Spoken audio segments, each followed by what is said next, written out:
Guys অনেকদিন পর আজকে হাঁটতে বেরোলাম আমি আর বাদন আজম ক্লাব রোডে। টার্নিং এর এক কোনায় দেখি একটা নতুন ঘর উঠছে, আগের চেনা পথ কিন্তু এখন একটু অচেনা লাগতেছে। হাঁটতে হাঁটতে আমাদের এলাকার কয়েকজন মুরব্বীর সাথে দেখা হয়ে গেল, সালাম দিলাম হাসি মুখে। পাশে অনেক বড় বিল, পশ্চিম দিকে সূর্য হেলে পড়ছে, সূর্যের আলোতে বিলের পানিগুলো ঝিকিমিকি করতেছে যেন একটা ছবির মতো। হঠাৎ থেকে একটা মোড়ক আমার দিকে তেড়ে আসতেছে, মনে মনে বললাম এই বুঝি বলে এটা আমার এলাকা, তুই এখানে কি করবি।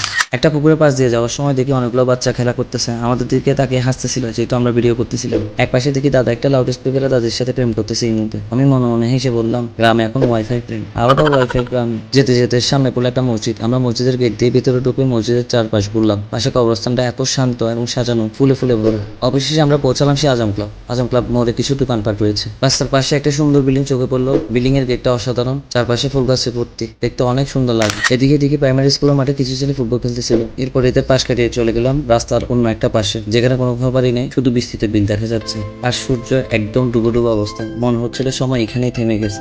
সন্ধ্যা নামে ধীরে ধীরে আর আমরাও ফিরতে শুরু করলাম এই স্মৃতি আর শান্তি নিয়ে।